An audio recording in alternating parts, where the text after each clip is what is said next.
नमस्कार, मैं हूँ राजेश। बहुत बहुत स्वागत है आपका हमारे इस खास बातचीत में और ख़ास एपिसोड में। जी हाँ, खास इसलिए है कि मैं इस वक्त खड़ा हूँ दिल्ली के विश्व पुस्तक मेले में।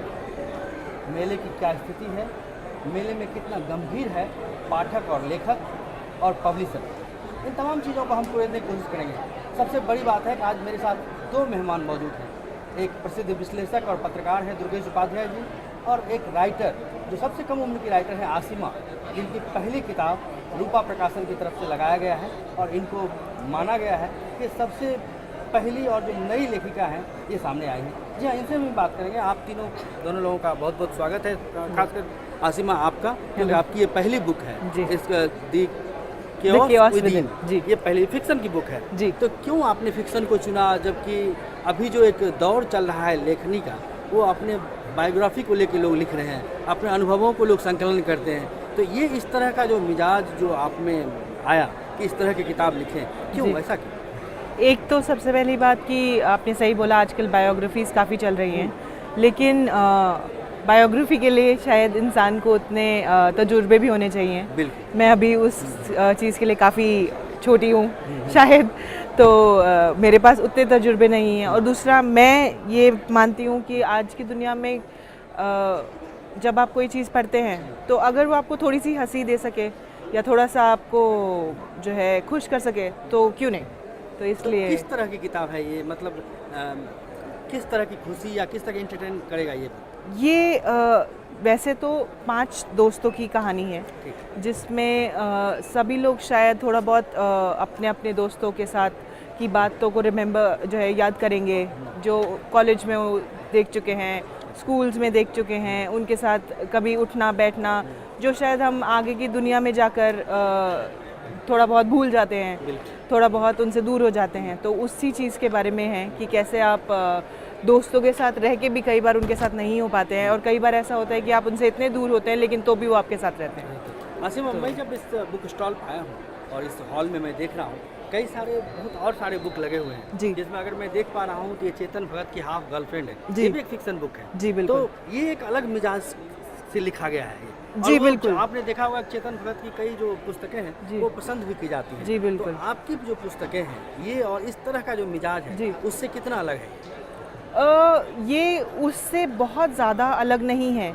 मिजाज अगर मैं बोलूँ तो शायद या जॉनर जैसे हम लोग जो बोलते हैं वो एक ही है शायद, लेकिन चेतन भगत की जो बुक्स हैं वो ऑफ कोर्स बहुत ज़्यादा फेमस हैं। तो ये फर्स्ट टाइम हुआ है तो ऑफ कोर्स उतनी नहीं है, लेकिन जो है वो एक बहुत बड़ी इंस्पिरेशन रहे हैं, और वो एक बहुत बड़ा मतलब ये कह लें कि मैं उनकी बहुत बड़ी फ़ैन भी हूँ।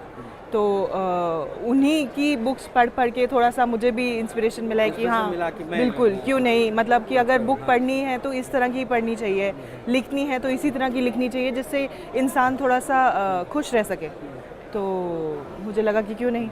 चलिए, मैं आपको थोड़ी देर के लिए विराम देता हूँ और जी। मैं दुर्गेश जी से एक सवाल पूछता हूँ। जब हम लोग इस पुस्तक मेले में आए हैं, आसिमा पहली बुक आई थी तो आसिमा वाकई आसिमा एक्साइटेड होगी और आसिमा ने लॉन्च किया सब, लेकिन आपको लगता है कि विश्व पुस्तक मेला की जो एक रूपरेखा होनी चाहिए, जो एक भीड़ होना चाहिए, क्योंकि यहाँ आप ट्रेड फेयर में आते हैं तो बड़ी भीड़ होती है और मुश्किल से आपको टिकट मिलता है, सब मिलता है, आज के दिन में ये नहीं, तो ये कहाँ पे हम लोग लैग कर रहे हैं? क्या हमारे देश में जो पुस्तक लिखने की जो परंपरा थी वो धीरे धीरे खत्म हो रही है, या फिर पाठकों की कमी हो गई है? देखिए राजेश जी, मेरे ख्याल से दोनों ही ऐसी बातें नहीं हैं। जैसे आशिमा जी की एक नई किताब आई है, जाहिर सी बात है मैं उनके चेहरे पे जो खुशी देख पा रहा हूँ। तो कोई भी नया राइटर जब अपनी किताब लिखता है तो बहुत एक्साइटेड होता है, और जैसा कि इस माहौल को हम लोग देख पा रहे हैं, यहाँ तरह तरह की विविध रंगी किताबें, चाहे वो आप अध्यात्म की बात करें, फिक्शन की बात करें, नॉन फिक्शन की बात करें, चाहे किसी भी तरह की बात करें, तो सारी पुस्तकें वहाँ पर हैं। जहाँ तक आपका ये प्रश्न है कि भाई जो पाठक वर्ग है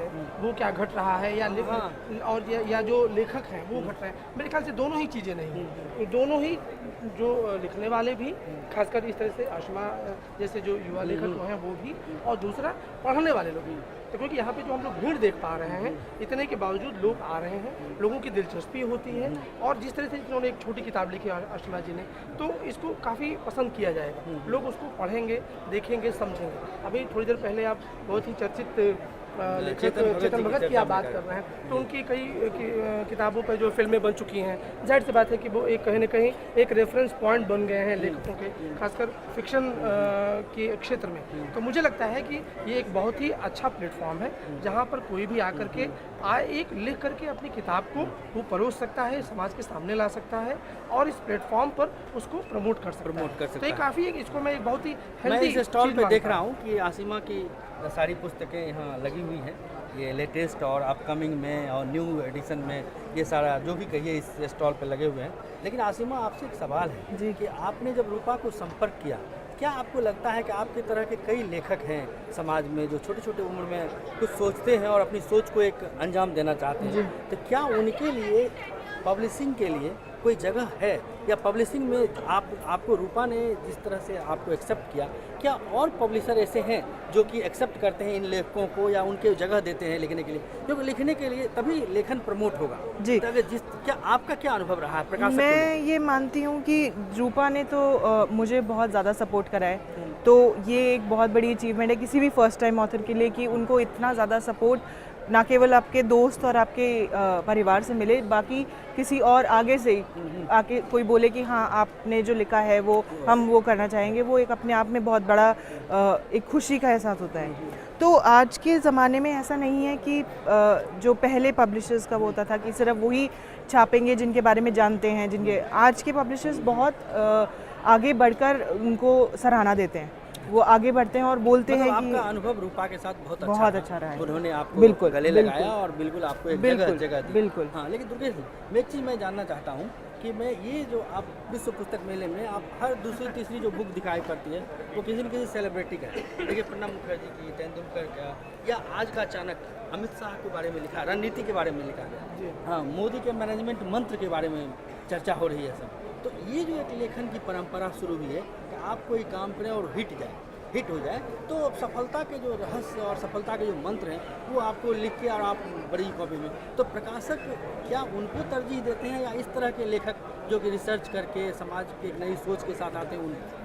देखिए, दो तरह के ट्रेंड इस वक्त जो है बाज़ार में चल रहे हैं। एक तो जैसे अभी इनकी किताब आई है तो इन्होंने स्वतः स्वांतः सुखा है। एक होता है कि एक अपने आनंद के लिए कि मुझे कोई अगर विषय पसंद है और मैं उस पर कुछ लिखना चाहता हूँ या चाहती हूँ तो लोग उस पर लिखते हैं, तो और एक उसको खास जो पाठक वर्ग है उसको पसंद करता है। दूसरे वो लेखक वर्ग हैं जो कि मार्केट के ट्रेंड को देखते हैं कि मार्केट में आजकल सेलिएबल क्या है, बिकाऊ क्या है, पसंद क्या किया जा रहा है। अगर अमित शाह जी के चुनावी मैनेजमेंट को पसंद किया जा रहा है या जिस तरह से मोदी जी के मैनेजमेंट को पसंद मोदी जी के करिश्माई व्यक्तित्व को पसंद किया जा रहा है, तो बहुत लोग उस पर भी बहुत कई हमारे जानने वाले दोस्तों की और लेखकों की किताबें आई।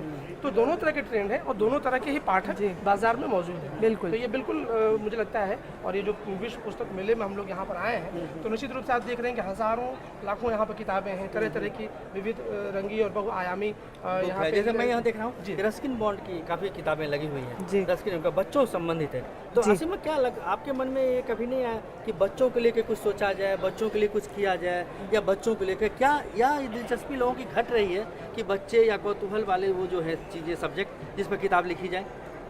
मेरे हिसाब से लोगों की उतनी वो नहीं ढल रही है, लेकिन आजकल के बच्चों में थोड़ा वो टेक्नोलॉजी से ज़्यादा प्यार करते हैं। ज़्यादा ठीक है, तो मतलब उनके लिए अगर आप जो है, जो मुझे लगता है जैसे मेरे जो माँ बाप थे उन्होंने मतलब हैं उन्होंने जो मुझे बिल्कुल बचपन से ही ये सराहना दी थी। मैं जब भी बाहर जाती थी और मैं अगर बोलती थी नहीं मुझे बुक चाहिए ये वाली, तो वो कभी ये नहीं बोलते थे कि क्या करोगे तुम इसका। तो कहीं ना कहीं एक बच्चे को आप ये बात समझाएंगे अगर और उसको इस चीज़ में सराहना देंगे तो वो आगे बढ़ के पढ़ेगा। और आजकल तो टेक्नोलॉजी में बहुत सारी नई चीज़ें आ गई, जैसे कि आजकल किंडल आ गया है, आईपैड्स आ गए हैं जिन पे बुक पढ़ना और भी आसान हो गया है। वो सिर्फ पेपर तक की बात ही नहीं रही है, बात बहुत आगे tक निकल चुकी है। लोग बच्चे अपने हिसाब से चूज़ कर सकते हैं कि वो क्या पढ़ना चाहेंगे।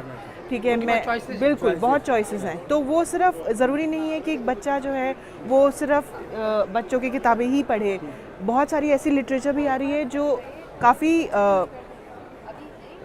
काफ़ी अप्रोप्रिएट है, मतलब काफ़ी सही है बच्चों के लिए पढ़ने के लिए, जो उनको आगे की ज़िंदगी के लिए, क्योंकि आजकल के बच्चे बहुत जल्दी बड़े होने की उसमें रहते हैं। बिल्कुल तो वो जो है उनके लिए मतलब उनको जो है थोड़ा बहुत वो बचपना जो है उन सब चीज़ों से रिलेटेड बहुत हैं। जैसे मुझे जो बहुत पसंद है वो एक है रस्किन बॉन्ड, तो हम सब ने ही बचपन में बहुत पढ़ी है जी बिल्कुल। उसके अलावा हैरी पॉटर जो है, हैरी पॉटर, वो लोग कहते हैं कि बच्चों के लिए है, लेकिन अगर आप बड़े हैं और आपको कोई ऐसी चीज़ पसंद है तो मुझे लगता है कि क्यों नहीं। और ज़्यादातर यही देखा जाता है कि अगर आपके माँ बाप में पढ़ने की आदत होती है तो बच्चों में भी वो आ ही जाती है कहीं ना कहीं से। लेकिन मैंने देखा है कि अगर परिवार में आप चर्चा करिए या बच्चों को आप नसीहत दीजिए कि तुम पढ़ते क्यों नहीं हो, तो कहेगा कि कंप्यूटर पे सब मिल जाता है, जी। गूगल पे टाइप करो सब मिल जाता जी। है। तो वो एक जो डेवलप हो रहा है, ये कितना बड़ा चैलेंज है आने वाले दिनों के लिए। या हम यहाँ थोड़ी देर के लिए रुकना चाहेंगे, हम सब लोगों के थोड़ा सा रुकते हैं विराम, क्योंकि वक्त हो चला है एक छोटे से ब्रेक का। ब्रेक के बाद हम लोग फिर बात करेंगे इस पुस्तक मेले को लेके और इन्हीं विषयों पे। बने रहिए हमारे साथ, क्योंकि हम लेते हैं एक छोटा सा ब्रेक और फिर लौट के आएंगे और आसिमा से बात करेंगे।